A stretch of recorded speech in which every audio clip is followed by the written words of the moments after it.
بسم اللہ الرحمن الرحیم۔ معزز سامعین، ہمارے نبی کریم صلی اللہ علیہ وآلہ وسلم اللہ تعالیٰ کی ملاقات کی تمنا میں کامل طور پر استغراق میں تھے۔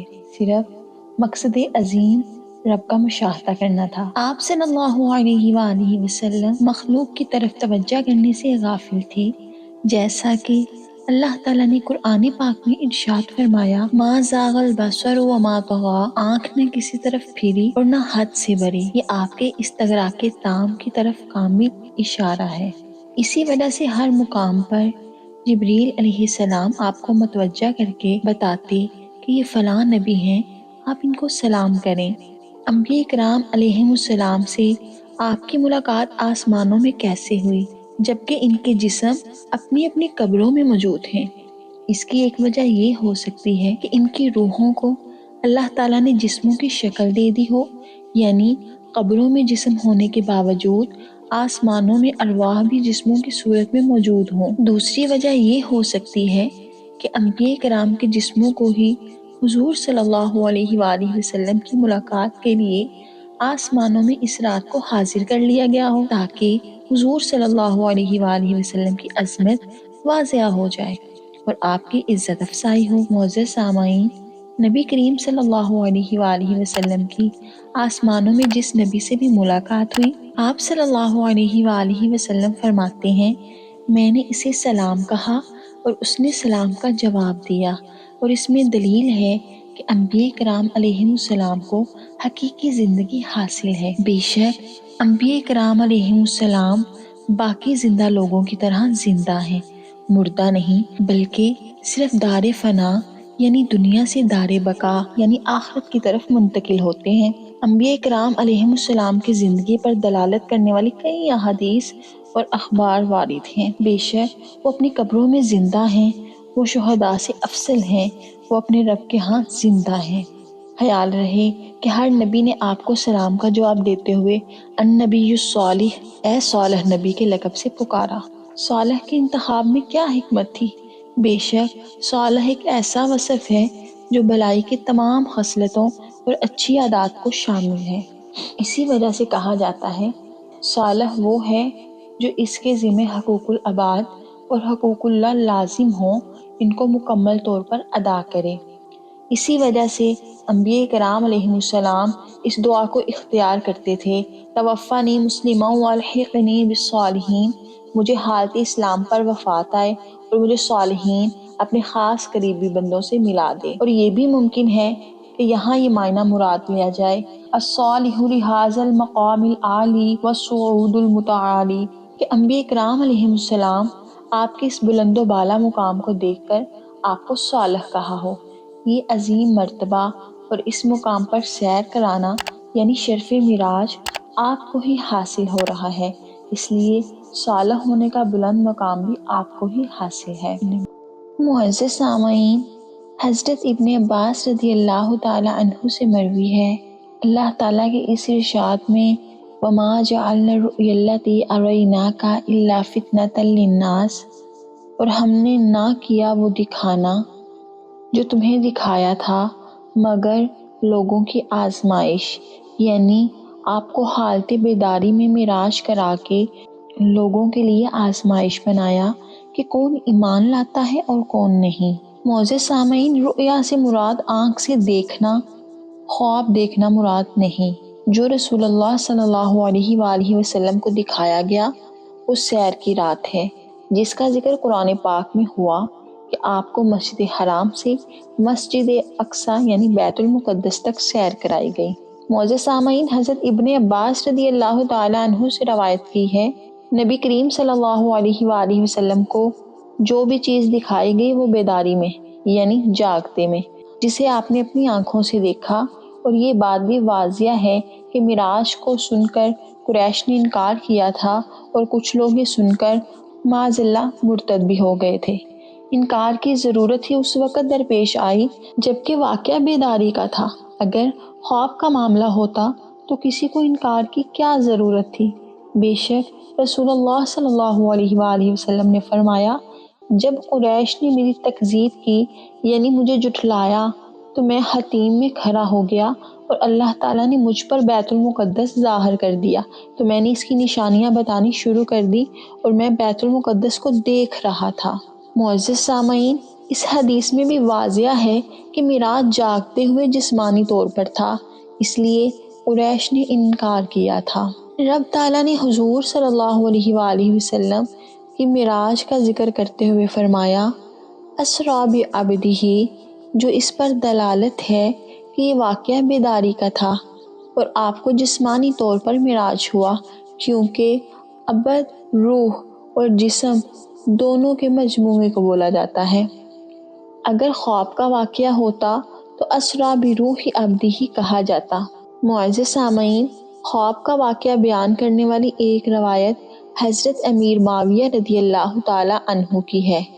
حضرت امیر معاویہ رضی اللہ تعالیٰ عنہ سے سوال کیا گیا کہ معراج کیسے تھا، تو انہوں نے کہا وہ رؤیا صالحہ تھا۔ میں پہلے یہ ذکر کر چکی ہوں کہ رؤیا سے مراد آنکھ سے دیکھنا ہے، نہ کہ خواب میں دیکھنا۔ دوسری روایت حضرت عائشہ صدیقہ رضی اللہ تعالیٰ عنہ سے ہے۔ آپ فرماتی ہیں، نبی کریم صلی اللہ علیہ وآلہ وسلم کا جسم معراج کی رات کو گم نہیں پایا گیا۔ اگر حضرت عائشہ صدیقہ رضی اللہ تعالیٰ عنہا نے اس سے مراد یہ لیا ہے کہ میں نے آپ کے جسم کو گم نہیں پایا، تو یہ واقعہ خواب کا ہے، کیونکہ خواب میں حضور صلی اللہ علیہ وآلہ وسلم کو کئی مرتبہ معراج ہوا۔ یہ خواب والے معراج کا ذکر ہوگا، کیونکہ جاگتے ہوئے معراج کا واقعہ مکہ مکرمہ میں ہوا اور حضرت عائشہ صدیقہ رضی اللہ تعالی عنہا آپ کی زوجیت میں مدینہ طیبہ میں آئیں۔ اور اگر آپ رضی اللہ تعالی عنہا نے مطلقاً واقعے کا ذکر کیا ہے تو مطلب یہ ہوگا کہ آپ کا جسم روح سے گم نہیں تھا اور روح سے جدا نہیں تھا، بلکہ روح اور جسم کے ساتھ معراج ہوا، یعنی معنی لیا جائے تو دوسری روایات کے ساتھ تطبیق ہو سکتی ہے۔ روح کا تعلق بدن سے ایسا ہے جیسا کہ سورج کا تعلق دنیا سے۔ جس چیز پر سورج کی شعاعیں پڑتی ہیں وہ چیز روشن ہو جاتی ہے۔ اس طرح جسم کے ہر عضو سے جس پر روح کی نورانیت پڑتی ہے وہ زندہ ہوتا ہے اور اس میں انوار، کمال، جلال اثر انداز ہوتے ہیں۔ معزز سامعین، تمام انبیاء کرام علیہم السلام سے ہمارے نبی صلی اللہ علیہ وآلہ وسلم کو قوت نظریہ اور قوت مدبرہ زیادہ اعلیٰ حاصل ہے۔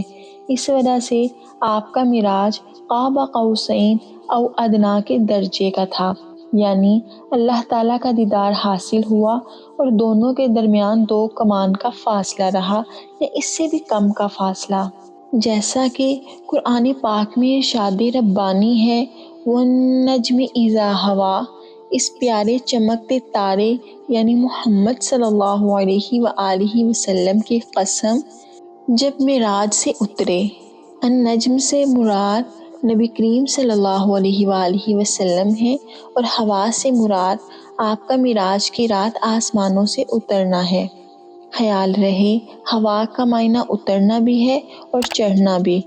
اس معنی کے لحاظ سے یہ کہنا بھی جائز ہے آپ وہاں تک بلند ہوئے جہاں مکان کی حدیں ختم ہو جاتی ہیں۔ اب معنی یہ ہوگا، اس پیارے چمکتے تارے محمد صلی اللہ علیہ وآلہ وسلم کی قسم جو لامکان تک بلندیوں پر فائز ہوئے۔ معزز سامعین، اگلی آیت میں اللہ رب العزت ارشاد فرماتا ہے، ما ضل صاحبکم وما غویٰ، اور تمہارے صاحب نہ بہکے اور نہ بے راہ چلے۔ معزز سامعین، یہاں قریش کو خطاب فرمایا اور حضور صلی اللہ علیہ وآلہ وسلم کو ان کا صاحب کہا، کیونکہ وہ آپ کی شریعت کے تمام احوال سے باخبر تھے اور یہ جانتے تھے کہ آپ ہر قسم کی برائی سے کامل طور پر اجتناب کرتے ہیں اور رشد و ہدایت کا اعلیٰ درجہ آپ کو حاصل ہے۔ نبی کریم صلی اللہ علیہ وآلہ وسلم نے اپنی زندگی کا طویل حصہ ان میں گزارا تھا، اس لیے وہ آپ کے حالات سے مکمل طور پر باخبر تھے۔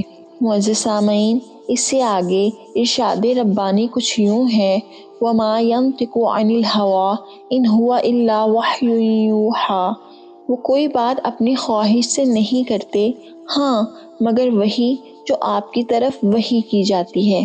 معزز سامعین، بے شک نبی کریم صلی اللہ علیہ وآلہ وسلم کی طرف وحی کی جاتی ہے کہ آپ اجتہاد کریں، بے شک وہ وحی مخفی کیوں نہ ہو۔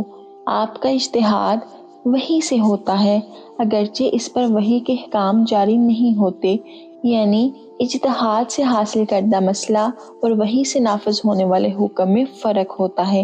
بعض اوقات اجتہاد کو بھی وحی کا درجہ حاصل ہوگا کہ جب اللہ تعالیٰ کی طرف سے آپ کو یہ کہا جائے کہ جو چیز میں نے آپ کے دل میں ڈالی وہی میری مراد ہے۔ معزز سامعین، اس کے بعد اللہ رب العزت نے جو آیات مبارکہ نازل فرمائیں، جس جلوے کا ذکر فرمایا، وہ جلوہ حضور صلی اللہ علیہ وآلہ وسلم نے دیکھا، وہ جبریل کا دیکھا یا اللہ تعالیٰ کا دیکھا؟ صحیح تو یہ ہے کہ آپ نے اللہ تعالیٰ کو دیکھنے کا شرف حاصل کیا۔ ترمذی شریف میں ہے کہ حضرت ابن عباس رضی اللہ تعالیٰ عنہ نے ذکر فرمایا کہ نبی کریم صلی اللہ علیہ وآلہ وسلم نے اپنے رب کو دیکھا ہے۔ اکرمہ رضی اللہ تعالیٰ عنہ کہتے ہیں، میں نے کہا کہ اللہ تعالیٰ نے نہیں فرمایا لا تدرکہ الابصار، کوئی نظر میرا ادراک نہیں کر سکتی، یعنی مجھے نہیں دیکھ سکتی؟ تو آپ نے فرمایا اللہ تعالیٰ تم پر رحم کرے، یہ اس وقت ہے جبکہ وہ اپنے اس نور سے تجلی فرمائے جو ذات کے درجے میں ہے۔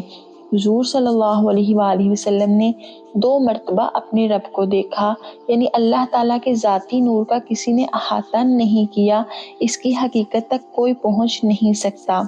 نفی اس معنی کے لحاظ سے ہے مطلقاً کسی کو بھی طاقت نہیں مل سکی اس کے نور کو دیکھا جائے۔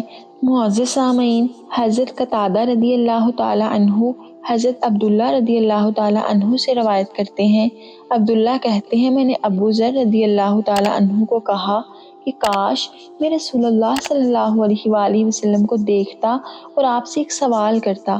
انہوں نے کہا کس چیز کے متعلق تم رسول اللہ صلی اللہ علیہ وآلہ وسلم سے سوال کرنے کی تمنا رکھتے ہو؟ انہوں نے کہا میں یہ پوچھنا چاہتا ہوں کہ آپ نے اپنے رب کو دیکھا ہے؟ تو حضرت ابو ذر رضی اللہ تعالیٰ عنہ نے کہا قد سألتہ فقال رأیت نورا، کہ ہاں میں نے سوال کیا تھا تو حضور صلی اللہ علیہ وآلہ وسلم نے فرمایا میں نے اللہ کے نور کو دیکھا ہے۔ معزز سامعین، دوسری روایت کچھ اس طرح ہے کہ حضرت ابو ذر رضی اللہ تعالیٰ عنہ سے مروی ہے سألت رسول اللہ صلی اللہ علیہ وآلہ وسلم هل رأیت ربک قال نور نبی اراہ، میں نے رسول اللہ صلی اللہ علیہ وآلہ وسلم سے سوال کیا کہ کیا آپ نے اپنے رب کو دیکھا ہے؟ تو آپ نے فرمایا ہاں وہ ذات نورانی ہے اور میں نے اس کو دیکھا ہے۔ معزز سامعین، بے شک محمد صلی اللہ علیہ وآلہ وسلم نے اپنے رب کو 2 مرتبہ دیکھا ہے، ایک مرتبہ دل کی آنکھوں سے اور دوسری مرتبہ اپنی آنکھوں سے دیکھا۔ حضور صلی اللہ علیہ وآلہ وسلم نے اللہ تعالیٰ کو دیکھا ہے، آپ کو رب کا قرب خاص حاصل ہوا ہے جیسا بھی مناسب تھا، یعنی اس قرب رویت کی کیفیت بیان نہیں ہو سکتی، البتہ تسلیم کرنا ضروری ہے۔